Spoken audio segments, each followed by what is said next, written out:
Good morning, everybody out there on the live stream and everyone listening after the fact and Apple, Spotify, Amazon, YouTube. We greatly appreciate it. This is the Go Long podcast brought to you by Fatty Beer Company. We're not drinking a fatty beer because it's 7:23 a.m., but we do have coffee again. Jim, how you doing, brother? Good morning. Good morning from Buffalo via Vegas. I seem to be on every weekend. I don't know how many people I said before. I don't think anybody would complain about this, but my assignment in the XFL is covering all the Vegas home games. So I'm not complaining, but we will be having our fifth and final one this coming weekend. So that'll be the fourth time I've been there in 5 weeks. So anybody that's been to Vegas, and that's not a direct flight from Buffalo to Vegas. We really should have demanded Jim Monas do something absurd every time he's in Vegas, just for the podcast alone, right? Steal Mike Tyson's tiger, maybe get a face tattoo, something like that. Anything come to mind? Anything close? Maybe there's this other side of Jim Monas I don't know about, our listeners don't know about, and you're a wild animal out there. I'll tie Vegas and our Go Long football stories together. My very first trip to Vegas, I was a scout for the Philadelphia Eagles, and a famous play happened while I was in Vegas because I was scouting an All-Star game at the time, but the Eagles were playing in the playoffs. It was the Freddie Mitchell 4th and 26 catch. The very first time I was in Vegas, that happened. So I do have I go way back with Vegas, but it's been nice going out there at our ages now. I don't have any hangover stories. Yeah, my bounce back ability is, certifiably shot. I don't have any desire to really push the limit on that front. But that Freddie Mitchell play, 4th and 26, that was in my young Green Bay Packer fandom days, and God, y'all just ripped into my heart and I was still converted. It's funny because I just couldn't, I was a Packers fan too my whole life until I started working for the Eagles. You realize real quick the difference between being a fan and working for a team, how your loyalty does go right to your team that's on your paycheck. I mean, let's face it. You grow up Packers. I was rooting so hard. I mean, I was I wanted the Eagles to win so bad because that was the team I was working for. So it was strange for me to root against Green Bay. That was kind of the first time I remember, like, I just want us to win. Like, I'm over. I'm not a fan anymore. This is my job. This is like, wins matter. You can lose your job if your team's not good. Mm-hmm. So, but anyway, that was the infamous Mike Sherman punting on 4th and 1 when Amon Green and Najee Davenport are just destroying your Eagles. I mean, they were running the ball at freaking will. And they punt. I mean, really, 1 yard, and it's over. They're in the NFC Championship game. Over, right there. It's a perfect segue. We'll get into some Sean McDermott comments here coming up about Josh Allen. But would that even be something? Where were they on the field, the Green Bay, that they would have punted the ball? Like, I wonder in today's game if they would have punted the ball. No, you don't have to look it up, but I was just curious. No, we got to look this up. I'm curious because you had brought it up before. We talked about how the game has changed so much in 10 years. This is 20-some years ago. All right, here it is. Yeah, January 11th, 2004. So it's the 03 season. There you go, 19, yep. Yep, the play-by-play. This is a good one because I really am curious how many games would change if we look back on 4th and 1s. Just because they were at the it's brutal. They were at the Philadelphia 41-yard line. Ahead 17-14, 2 minutes, 30 seconds left.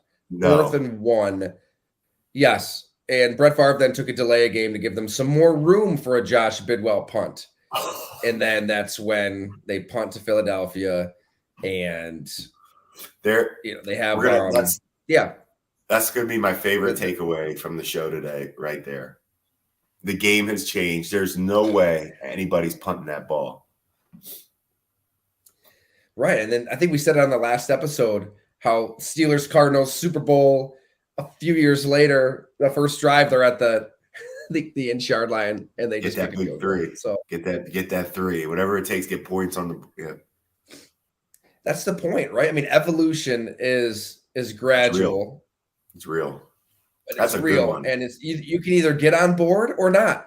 You can either be bold and ballsy and make the decisions you have to make with everything on the line and stand by those decisions, or you can, cough in a corner, punch your way to the golf course. It's amazing. I would love to look back.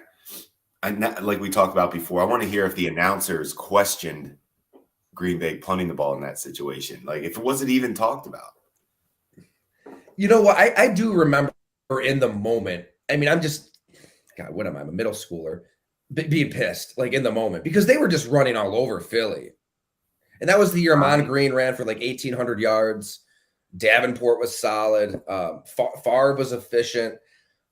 Really, we have some Packer listeners here. I mean, that's a nightmarish game because in the annals of all of these heartbreaking playoff losses that they've had with Aaron Rodgers, I mean, you go back to the Seattle NFC Championship game with Brandon Bostic, the overtime loss to Arizona. I mean, the last few, Tampa Bay at home, Jimmy Garoppolo at home. But really, that 03 season they were the team of destiny that year. Remember how they got in? They were 10-6. That was when Brett Favre's dad passed away, and then he played the Oakland Raiders. The next day has the game of his life. The season finale, they need Arizona to beat Minnesota to get in. So Green Bay takes care of business against Detroit. Amon Green has like a 98-yard touchdown run. And then they got on the big screen, Nate Poole in the corner of the end zone from Josh McCown on fourth down. That's the play that even gets them in the playoffs. They get in, and it's the Matt Hasselbeck, we want the ball, and we're going to score pick six to Al Harris. I mean, they were hot at the right time. The defense was really good. Amon Green, everything ran through him. I mean, Javon Walker was around, Robert Ferguson. They had a formula that could work, and 4th and 26 happened. Fred X with the belt before the belt. So they're let's talk about football today. But see, that's Vegas, and we tied it right in the go long. And there was an assistant coach in that game, Sean McDermott, assistant coach for the Eagles in that game. Let's go to his comments. And we didn't really talk about this. So the owners' meetings are this week down in Arizona. So this is a chance for all the coaches, the GMs, to speak with the media. And Sean McDermott had some interesting comments on Josh Allen. So, I mean, obviously we had the story last week of the Buffalo Bills philosophically. A lot of stuff that we've talked about on here, I just put pen to paper, Jim. I really believe, like, if they want to maximize this window, a big part of it is acknowledging the reality that is Josh Allen's window and the way he plays, right? This is year 6. There's nobody like him in the game. 6'5", 250, hurdling linebackers, truck-sticking DBs, throwing the football through a brick wall. Look, he wasn't good against Cincinnati. I'm not saying that Josh Allen is, a Greek god and it can do no wrong. But with all of these salary cap issues and defensive issues and draft issues, that's what you have going for you if you're the Buffalo Bills. You do have this freak of nature at quarterback. So lean into that freak of nature as much as you can while you can, because as Cam Newton tells us, things can go south in a hurry. So he was in year 6 after his 2015 year, as we discussed, and everything kind of went downhill. Never made another Pro Bowl, one more winning season. Now he's posting really pathetic videos declaring himself better than all 32 quarterbacks in the NFL, which, statistically and just straight up common sense is flat wrong. But this is a really good debate because I honestly can see both sides of the argument here, and we've talked about it. So the issue of Josh Allen's health. It's come up a handful of times. Early on, Brandon Beane, the GM, when he was asked about it, was almost kind of like an, oh, shucks, yeah, we want Josh to take it easy out there. But it was kind of like just dismissed. Like, yeah, he takes some shots, he delivers some shots. But it feels like this offseason, there's a more serious tone behind the framing of Brandon Beane's answer. I can't remember exactly what he said at the NFL Combine, but it looked a little bit more like, yeah, we want him to take it easy. Like, we don't want him to take these shots. And then Sean McDermott kind of took it to another level at the NFL owners meeting. Judy Batista's there, and she has the details. He said to Judy, quote, "I don't think that's a healthy way to play quarterback in this league, and it's undefeated that things are going to happen when you play that style brand of football." And there was a follow-up here, if you can give me a second. It's interesting. The undefeated part is interesting. That's the word I think I like that he used. Not like, but that stands out, that this is a major topic for him. Right. Like, for him to say he's trying to get the point across. You're not going to win this battle, Josh. Almost like he's saying, he also said, quote, "We have to get that adjusted, and it's never going to go completely away, but it has to get where it's workable." Okay. So I have some thoughts, but I want to hear you first, Jim. Is this middle ground even realistic? Is there a middle ground for Josh Allen running with the football, taking hits, delivering hits? And we should say, too, like, the UCL injury, I believe he was in the pocket, right? That wasn't like Josh Allen was going full Cirque du Soleil on the New York Jets defense or anybody. It was routine. But Sean's point is sound in that, like, these hits add up. There's an accumulation factor. He was around Cam Newton. He saw it. And as they add up, like, as you carry the ball 10 to 15 times a game and take a few sacks, take a few hits, that can wear down on your body over time. So, all right, go ahead. I think you're trying to control too many things as a head coach. If you're trying to control the outcome of your best playmaker, one of the best playmakers. I'm just going to use the word playmaker, not quarterback, because the reason he is such a playmaker is because of his ability to run as well. And there's no way you can take it away. You can talk about it. You can talk about, to me, the best ways. To me, for Josh, the way he plays the game, he does take a lot of unnecessary hits. It's not taken away from his running, but he needs to know when the play's over, when to call the play, when to get down, when to get out of bounds. There are ways to run the ball as a quarterback. And I think he needs to buy into that. That would be the only thing I think I would want from the coach or the GM to say to Josh Allen is there any way you can just try everything you can to protect yourself? Because you can't take away what he does. It's too instinctive for Josh Allen. A lot of times those runs that Josh makes are instinctive,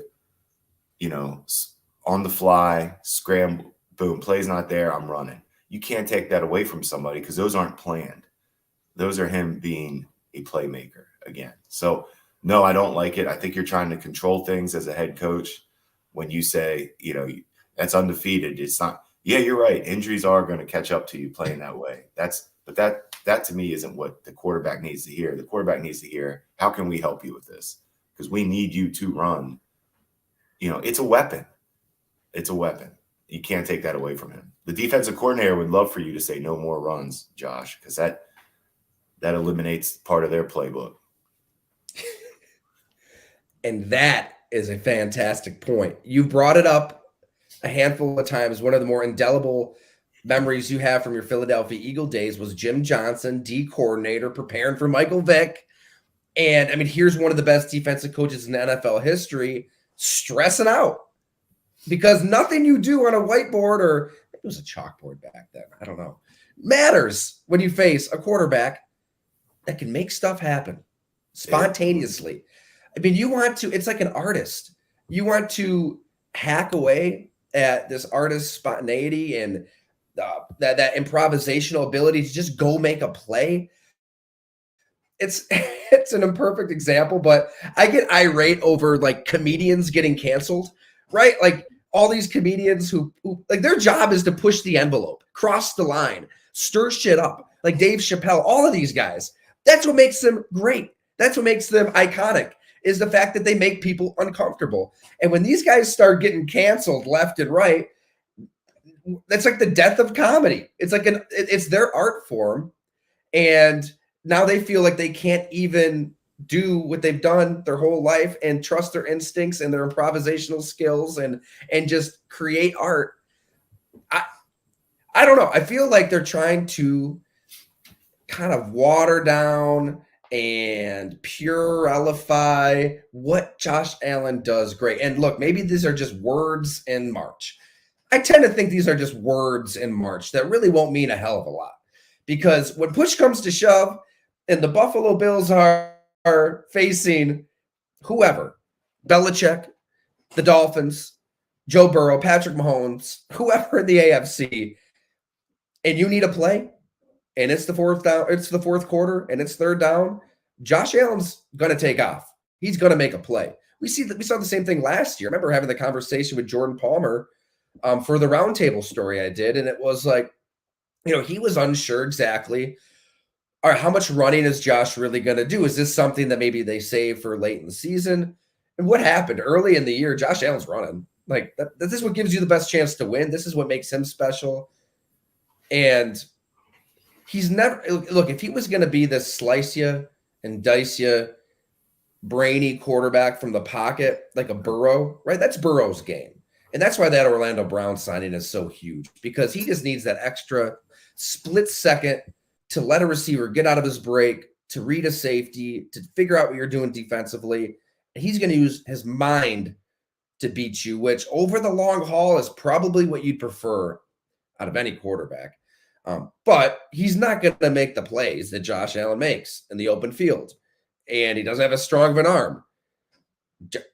If you're interested in winning Super Bowls, you are insane to hold back what Josh Allen does best. And that's create, play make, balls to the wall. Don't hold him back. Go for broke. And that's kind of the reaction I saw to these comments. There were some fans, I got to pull up the exact tweet that I thought hit the nail on the head. But they didn't, I don't think they necessarily like it. I think they want him to stay healthy over the long haul, which I get. But yeah, at Fitz's Beard wrote back to me, I'd take one Super Bowl win with full Josh Allen versus 20 years of Allen and no Super Bowl. Look, maybe it's not as black and white as I'm making it out to be, Jim, but I think you just got to lean into what makes Josh Allen special. And that's a quarterback who is just going to do whatever he can to will your team to a win. It's not trying to rein him in and make him somebody that he's not. No. That doesn't make any sense. Agreed. The two things that are funny to me would be, this should have been addressed before the contract and everything. Like this conversation needed to happen before you pay. Once you paid him, you've already committed to his style, and you've told him, yes, you are taking us to a Super Bowl. Now you're going to ask him, after you just give him this contract, now you're going to ask him to be careful. Like, I think that's the only way. Like, you can't take it away from him, like we said. You just have to ask him to try to avoid some hits that you don't have to take. But you can't take it away from him. There's no way. It's just because here's the next part. I would love for the Bills to win an AFC championship or a Super Bowl, and the winning play be a special Josh Allen 3rd and 12, scramble, runs somebody over for the first down. And, what do you ask? Hey, Sean, if you could ask him after the game, if you keep him from running, he doesn't get that. So how do you? That's when you open a door. If you're McDermott, saying we don't want him to do that, like as long as he's not saying we don't want him to, I like how he spins it and says that playing that way is undefeated, like against you. Like you're going to get hurt is what he's saying. Well, then you know what? Go ahead and go punt on 4th and 2 again in the there you go. 2 seconds left in the third quarter. Go ahead. Have fun playing that way and thinking that way. The only thing I would say that's undefeated, this is the only thing we always say in the NFL, is father time. That's the only thing that's undefeated. The age is going to catch you. You can't predict injuries. You can try your best, but you can't predict them. We've studied it ad nauseum for the drafts. Spending time on players' injuries in college, does it correlate to the NFL? It doesn't even correlate. You could draft a player that never had an injury in college. His rookie year blows his knee out. There's no correlation. Injuries are complete. They're out of your control, which we all don't like, right? Because especially good old shit. But I wouldn't mess with anything with that quarterback. I would just keep loading them up, like you said. Keep loading up that offense. You're past the point of no return. Like if you really want him to be a different player, a different quarterback who's taking less hits over time, you already paid him. He already has a lot of miles on the odometer. He's already taken a lot of shots. It just doesn't make any sense, but it makes all the sense in the world because this is on brand for the head coach and what we've seen. This ultra conservative. I think I described him as almost like a paranoid actuary in the playoffs with these decisions, but this is an extension of that. I don't think you're going to beat Patrick Mahomes and Joe Burrow and Trevor Lawrence in this AFC, and throw Justin Herbert in there, whoever you want. If you're going to hold back the one variable you have that nobody else has.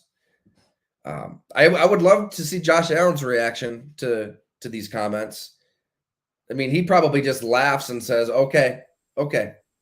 Third and 10 when there's another free runner in my face and I've got to make a play, or we'll see what happens. I'm probably going to take off and try to get the first down. Yeah, that's a tough one.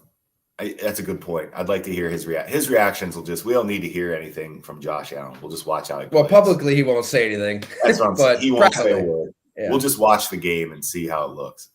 If he's taking off, he's saying, "I got you, coach, but I'm gonna, I'll try my best to stay healthy." But I just don't see how you could take that away from him. And remember too, it was 2021 season. They lose to the Patriots in that wind game, and the season's kind of falling apart. Tampa Bay's just crushing the Bills at halftime. It was really Josh Allen's rushing ability that turned that offense into a juggernaut at the perfect time. Because the Atlanta game, right? He wasn't throwing the ball well at all, but he was running really well. Carolina game, they get into the playoffs, they blast the Patriots, and they took them down to New England as well before that. And then you had the 13 seconds game, but it was just unfiltered, uninhibited, freestyling, go for broke Josh Allen. It wasn't play it safe. And maybe Sean does see a happy medium. Maybe there is one, but I can't think of any quarterback who, period. I guess nobody's played like Josh Allen. It's hard to find comparisons to him other than Cam Newton. Even Ben Roethlisberger. It's not like he's in the open field doing anything. I mean, there's nobody like him. But of the quarterbacks who did run to the extent Josh Allen has run, I can't think of anybody in the middle of that career just running less and then lasting longer. Can you? I mean, I guess nobody really comes to mind.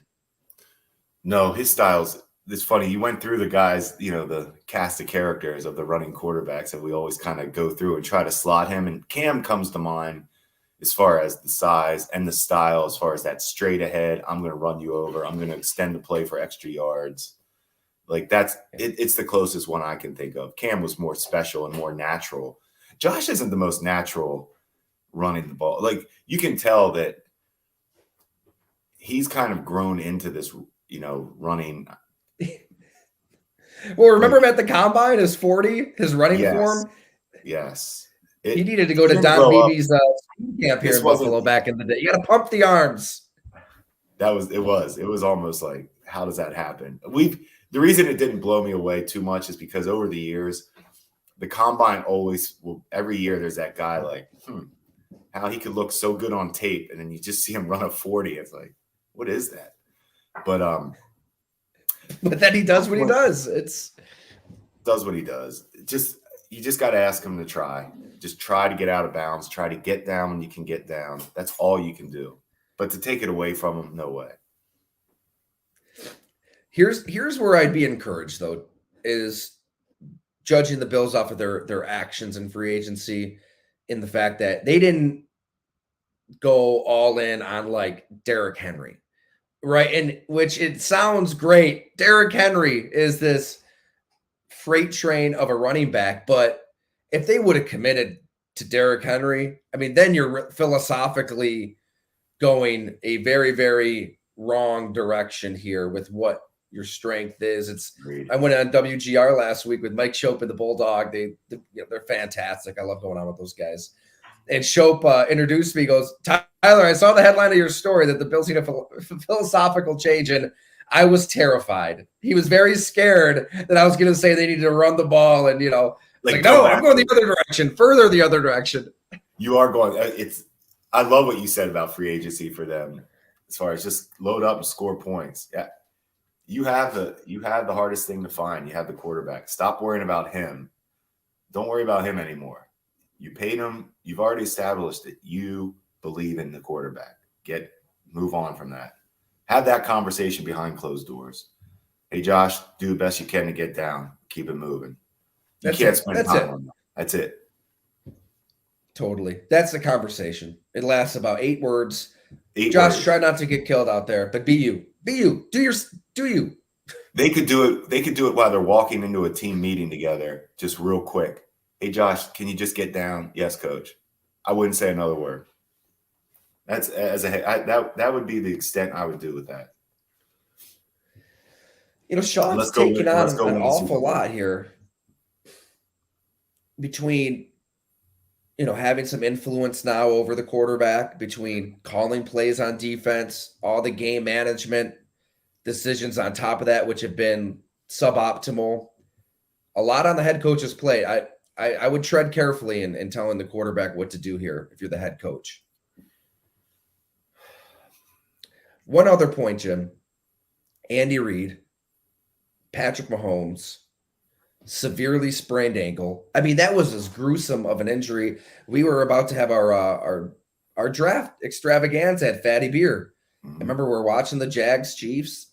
His leg just gets, bent like a number 2 pencil underneath that Jags D lineman. I mean, I think we all thought it was over. So it was a high ankle sprain, and at the best case scenario in that moment, we're thinking, okay, the Chiefs they're getting a different Mahomes, and they did. I'm not saying he was the Mahomes of old, but they might have to run the ball. It's going to be hard for them to even win if he's out there. They threw the ball 43 times the next week in the AFC Championship game against Cincinnati. The play of the game is Patrick Mahomes running for that first down and then getting hit out of bounds. The Super Bowl, he's perfect in the second half. Granted, it was the play calling adjusted. It was getting the ball out quicker, but it's not like Andy Reid just shut him down. He easily could have just taken him out of the game and gone with a healthy quarterback. He still was all in on Patrick Mahomes, and I think that's what the best teams do. You just got to go all in on your special quarterbacks, because those are the teams that are going to last. I mean, we spend a lot of time talking about Daniel Jones and the Giants. I still love everything they're doing, but it's hard to really get past the fact that those last 2 teams standing in the Super Bowl are going to be standing because they've got 2 transcendent special quarterbacks that are just going to make the sort of plays that other quarterbacks dream of. And that's what the Bills have. And that's why the Super Bowl hope is very real into 2023. If the head coach, the GM, the offensive coordinator, everybody else can kind of get on board and just go. there's certain players, whatever sport, because we talk basketball a lot, football. There's just certain players that do things that other players don't even attempt because it's not in their repertoire athletically to even do some of the things Patrick Mahomes can do. Patrick Mahomes can attempt throws other guys can't even think about throwing. Like, it's that crazy of a difference in talent. Yeah. And Josh Allen, regardless of, maybe it's not Mahomes as far as throwing the ball, but he does things that Mahomes can't do, and not many other people can do. And that's what you just have to just put your hands up. And the reason I said basketball as well, do you think that Steve Kerr loved every shot that Steph Curry was taking as they were evolving to half-court shots were normal, and Dame Lillard taking half-court shots is now normal? Do you think the coaches liked that at first? No. But there's no way they liked it at first. And then all of a sudden you're looking around and guys are just jacking threes all over the place. Now the college game does it as we're watching college basketball, and they're not as good. They're missing it. Yeah. They're just missing. But they're still just jacking threes. That's a really good point, Jim. Yeah, it's right. Because when you're special, you're special. It's not pretty. Yeah. Because if you're, pick your quarterback, pick your team, you're not gonna want your quarterback to even attempt the things that Mahomes is doing, obviously, but even in Josh Allen, you're not gonna ask that quarterback to jump over that defensive back, Darius Sneed. Right, you're just not. You're gonna scold him in the film room the next day for even attempting it. But for evolution to happen, you need to be a little uncomfortable. I mean, that's why Tony Gonzalez and Mike Mularkey despised each other. I mean, in the blood and guts, how tight ends say football. I'm sorry, Jay. I apologize. There's no playing off that plug, but it applies. I promise. I mean, that was day one so Mike Mularkey is the offensive coordinator for Atlanta. Atlanta trades for Tony Gonzalez. He gets out of Kansas City, right? He has all those terrible quarterbacks in Kansas City. He wants to win a ring. They sit down. They're watching film. Their first day together, and Mike Mularkey is just pulling up clips of Mark Bruner and all those big burly tight ends in Pittsburgh through the 90s, just shortening necks, as Tony said, like just pummeling people in the run game, and nothing's being said. It's one clip after another, and a clip to a clip to a clip to a clip. And Mike Mularkey told me he shows this to all of his new tight ends. But Tony Gonzalez is watching this and he's thinking, why did you guys trade for me? That's not what I do. And Mike Mularkey, he's thinking this, and Mike Mularkey tells him, like, this is what a tight end does. This is who you're going to be. And he was in line blocking. He was a lead blocker at times. He's staying after practice with other tight ends with a grunt of a backup defensive tackle, just one-on-one blocking drills. Bang, bang, bang, bang. Eventually, Tony's like, I'm getting the hell out of here. I'm done with this.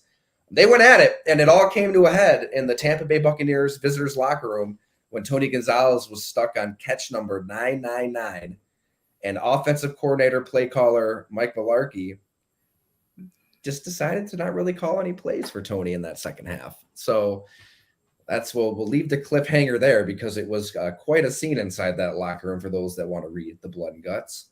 And we get both perspectives. Mike, Tony, they both wanted a piece of each other. But my point being, Tony Gonzalez was changing the game.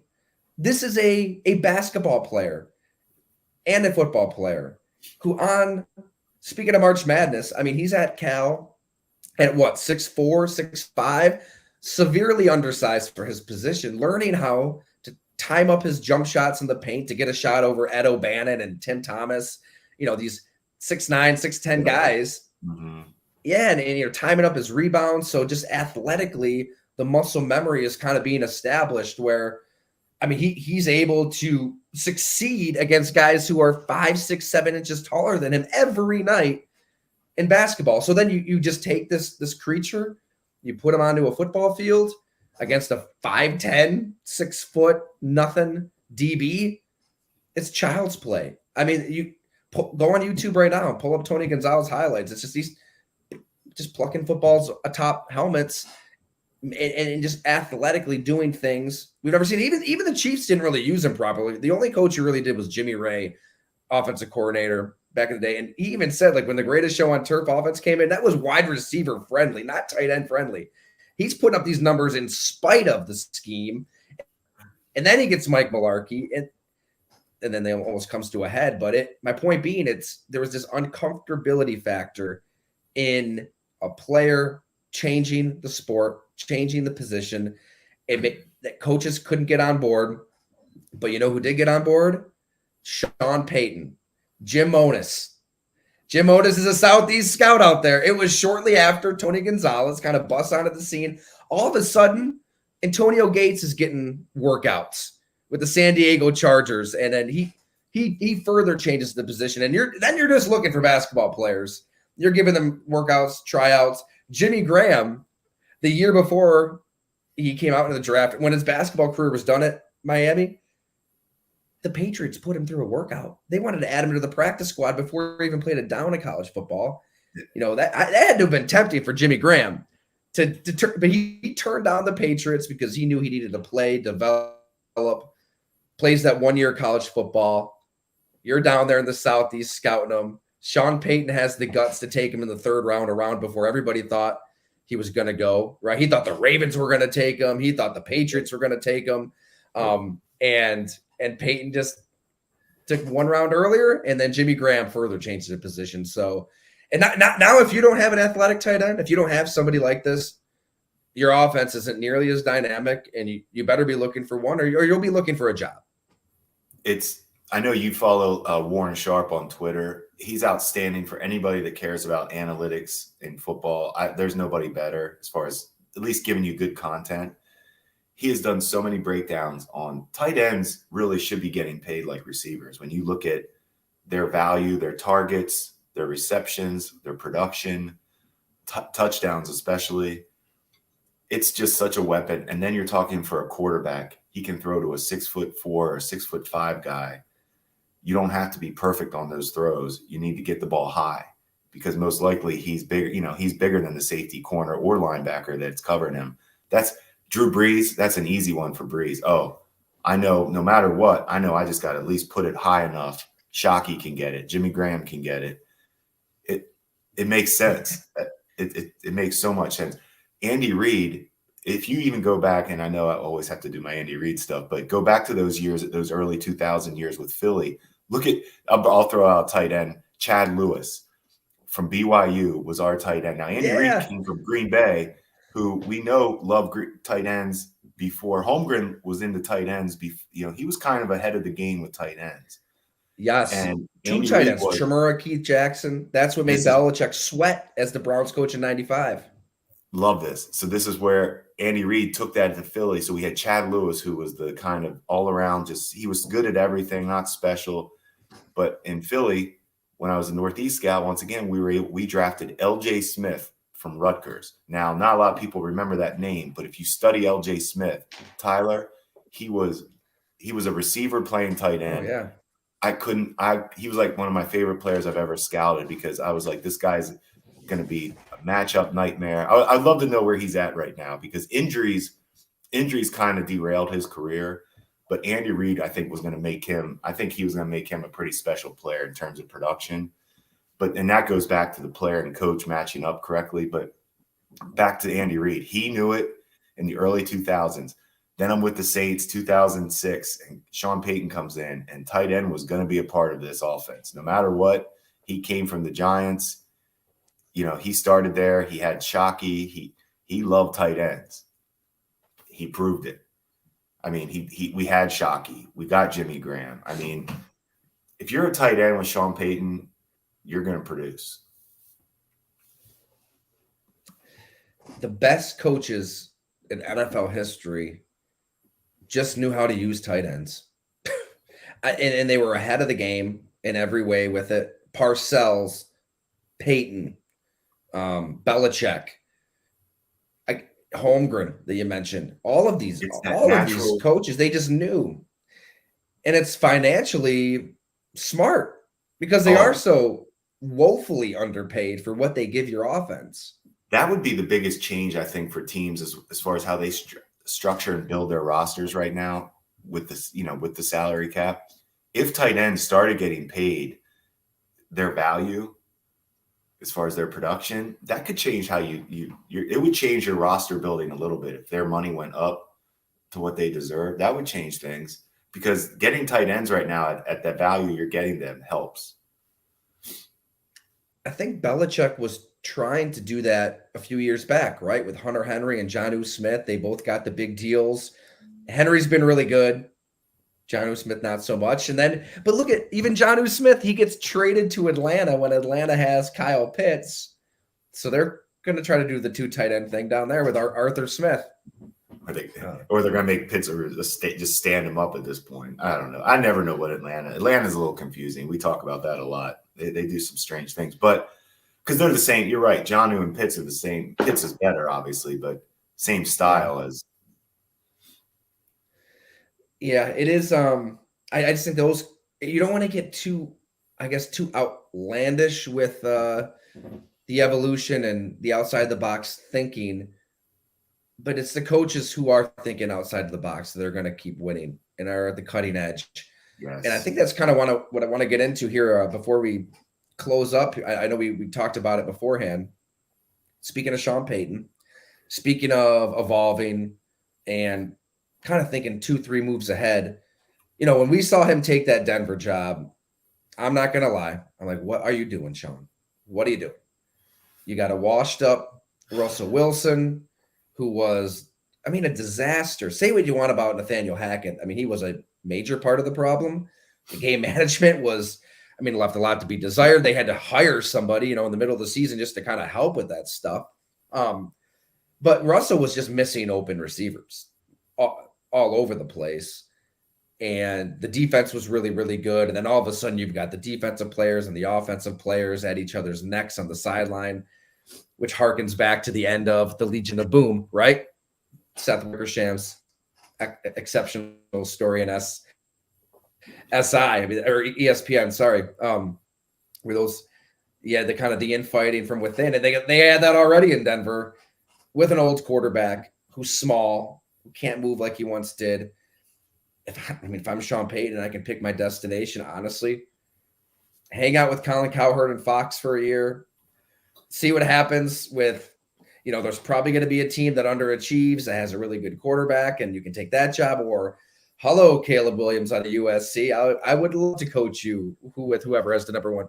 And here he decided, and money talks. Denver paid him a lot of money. But still, he decided to become the head coach of the Denver Broncos and fix Russell Wilson. So, Jim, I ask you, why and what is the direction of this offense? So, yeah, we were both confused on why he came back for that job. And it hit me the way you were describing. It hit me this week, and then how you just described it too. But when I read that Russell Wilson had a surgery on his knee, I believe it was, it hit me that this is very similar to when he took over the Saints, where you're taking a small quarterback, Drew Brees, Russell Wilson, coming off of surgery. People aren't sure about, are they done? The Miami Dolphins said Brees was not going to be able to, it wasn't going to be good enough to ever play again. And I'm not going to lie, we all know that everybody that was in New Orleans that first offseason knows it was a little hold your breath. It wasn't like he was throwing, it wasn't like Brees ever had a big arm. And you're watching that ball, there was no drive on the ball that, he just didn't have it yet. But it came back, obviously. Point being, he sees something similar in the fact that this Russell Wilson can run the offense the way I need it run. That's a big thing for every offensive head coach. Can he run the offense? Can he make checks? Can he get out of anything? Russell supposedly can do that.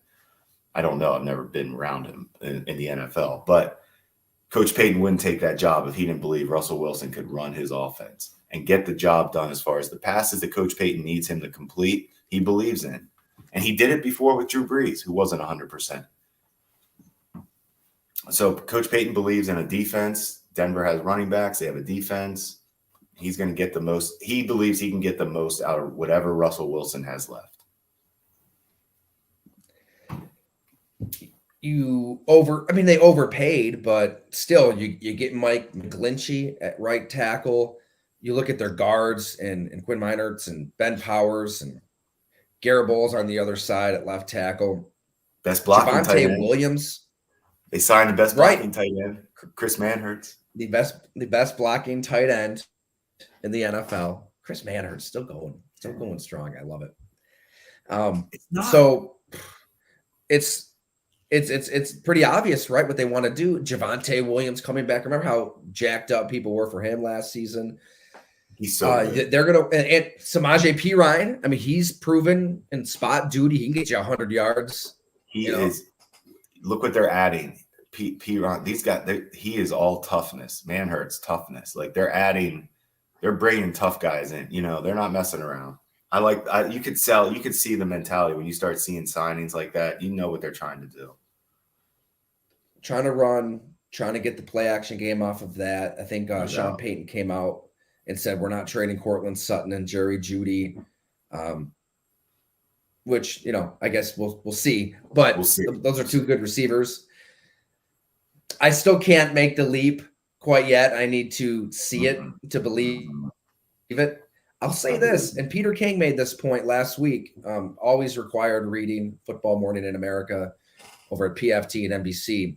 He thought that the most fascinating signing, I believe he's the most fascinating signing, if not one of, Jarrett Stidham. Sean Payton signing Jarrett Stidham. And I get it. Stidham is a Stidham. But he pointed to the fact, I got to pull up the exact game. I almost forgot about this game. He played against San Francisco late last season. With the Raiders, obviously 23 of 34, 365 yards, 3 touchdowns. He thinks that Peyton saw that and is like, okay, they have to be all in on Russell Wilson. The money alone tells you need to be all in on Russell Wilson. But if things start to look a little dicey and it's pretty clear that Russ is cooked, we might see Jarrett Stidham, a Jarrett Stidham revival. Stidham, like a good band name. Jarrett Stidham. The little bit I've seen of, the little bit that we've seen of Stidham, he looks like a backup quarterback that can get you. He would be in that bottom tier starters. If he had to start, we always talk about what's a backup's goal. If he's playing 4 games, can he go 2-2? I think Stidham fits those characteristics right now. I haven't seen enough to think. Everybody can have a game. I think if we studied every backup quarterback, they have that one game. He threw for 300 against. He won a lot of money with one game. Yeah. And and then once that guy has to play more than those 4 games, it's like, But he does look like he can do some things as far as backup, what you want in a backup. So I don't read too much more into that unless this would be Coach Payton's biggest scouting job ever. If Stidham ends up being the starter and they go to the Super Bowl, that's incredible. You got me thinking on Matt Flynn now. I mean, I remember covering that game at Lambeau, New Year's Day. We may or may not have went out for New Year's Eve in downtown Green Bay. Maybe my apartment was the spot everybody kind of hung out at after the fact. And God, the bounce back ability I had in my early 20s to just boom. Oh, noon kickoff. No problem. We can cover that game. You got it. And that game was wild, right? I mean, sets the franchise record for touchdowns. They finished 15-1. They get the number 1 seed. And I chuckled because I had to pull up the quote. So this is after that game, right? So Matt Flynn is going to be a sought-after quarterback in free agency, even though he only started 2 games. I love talking to Matt Flynn in that locker room. He was always he had stories for days, laid back. And he's going to support his guy, but Aaron Rodgers declared Matt Flynn a top 15 quarterback in the NFL. So I just chuckled because, right, Aaron Rodgers has made it very clear that Green Bay's front office and their current general manager, Brian Gutekunst, they don't have a clue, apparently, on when they're going to, move on from players, sign players, how they function, how they treat players. GM Aaron Rodgers was set that Matt Flynn was a top 15 quarterback. And as we saw, to bring it full circle, gets to Seattle, they draft Russell Wilson. Russell Wilson beats him out from really the word go. And I had people telling me that how Wilson was just first in the building, last to leave, was just working way harder than Matt Flynn. And it made it not even a decision with this play and his approach. So yes, one game can be a little deceiving. So maybe we should. We're not going to print the Jarrett Stidham Revival T-shirts quite yet, but we'll just keep it on the back burner. No, it's still worth noting, though. I think that's what Peter can. That is a good, like, for Coach Payton to single that quarterback out says something. I mean, he wouldn't have signed. He definitely wanted to work with him. So it's worth talking about. That's not beating. That's not going to beat. That's not going to win the AFC.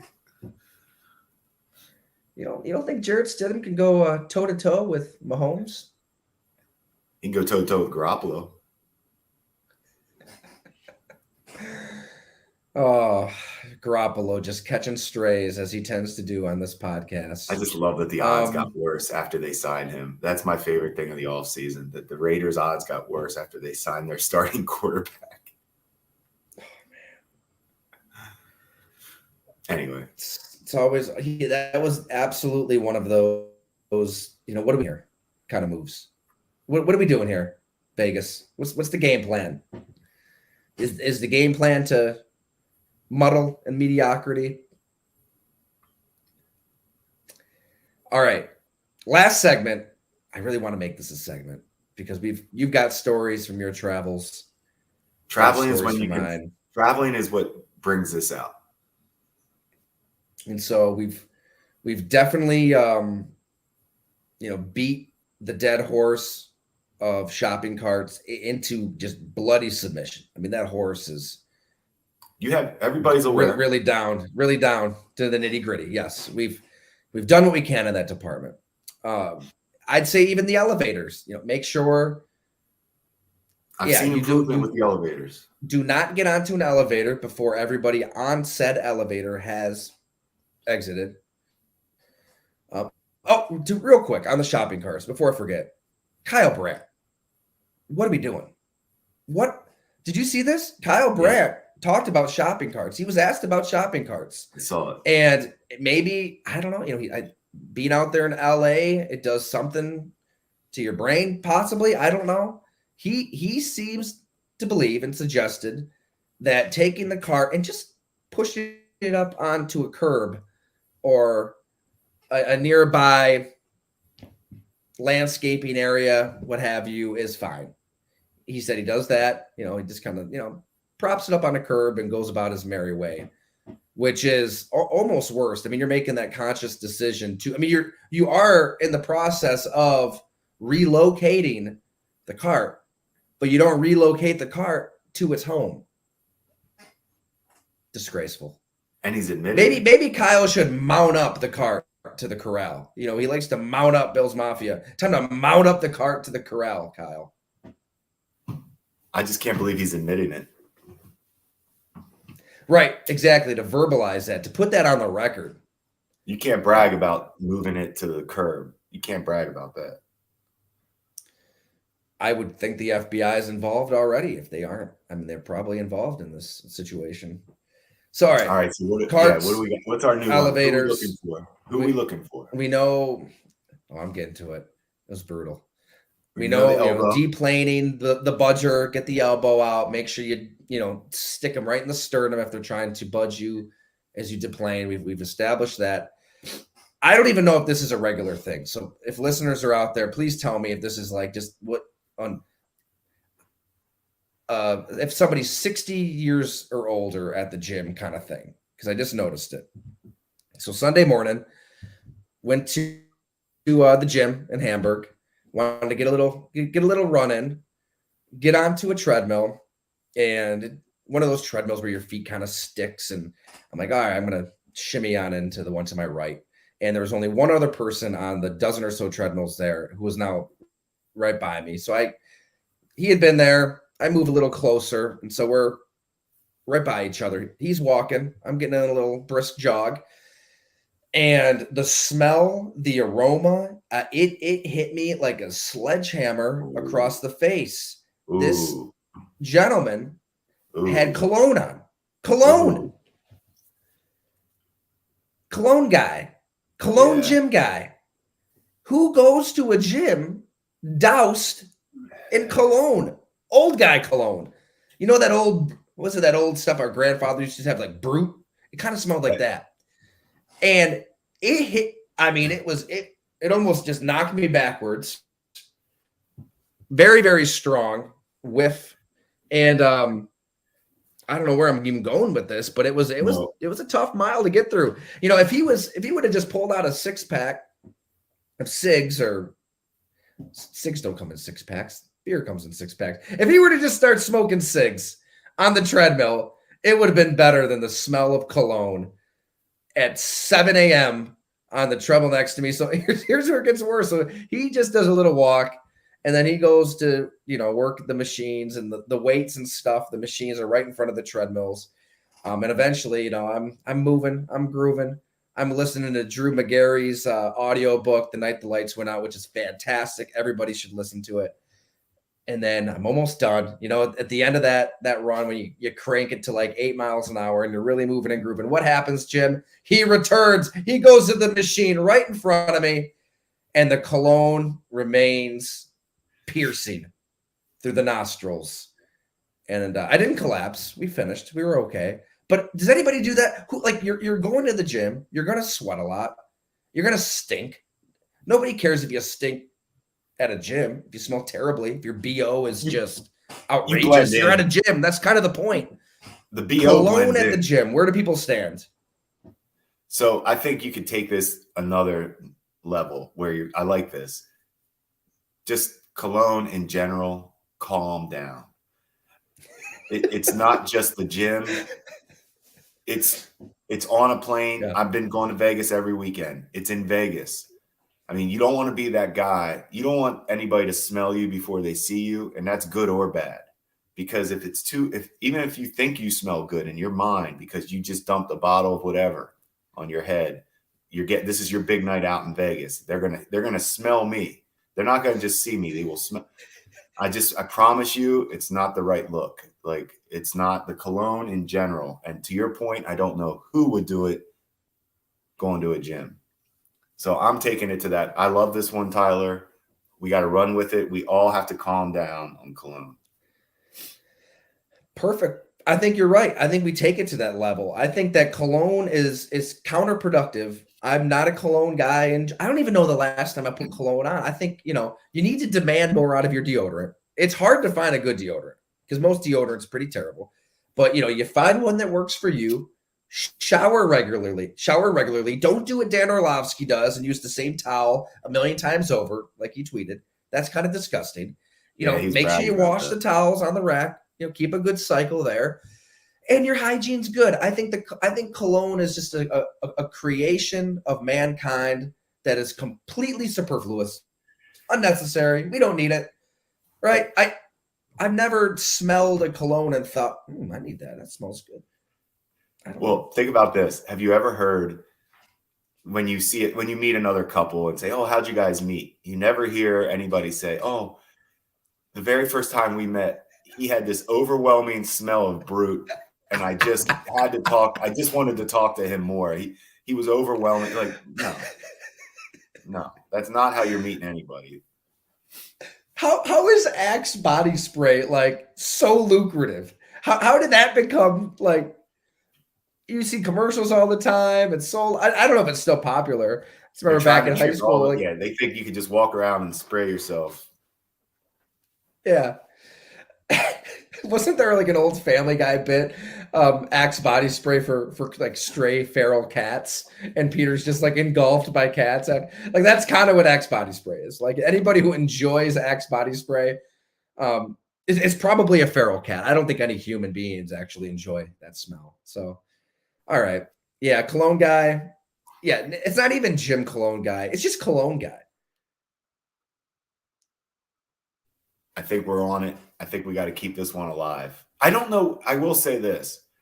It has seemed to – I'm surprised. You're right. By describing that guy's age, probably does. It helps with the story because it's an old guy thing. Yeah, it is. It's I think it's heading that way. So probably put it in his hand and just slapped his neck with it and his head. And he did have I believe, watch, he's probably a listener of the show. I believe he had a California Bear flag sweatshirt on. Maybe it's a California thing. I don't know. No, it's not. Kyle Brandt's not returning shopping carts. That's bad. Yeah. Come on, Kyle. We got to get him on the show, talk some sense into him. Okay, Jim, that was a good one. Incredible.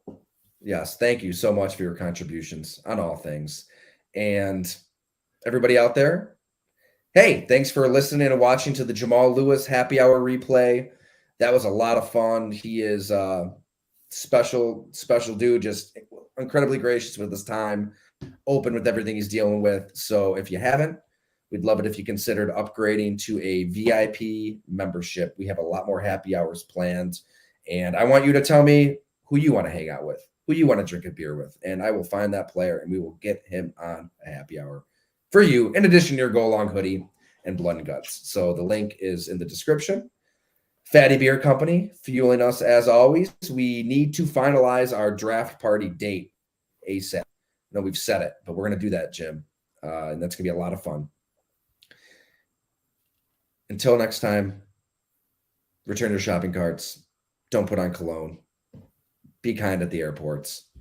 And subscribe. Thank you.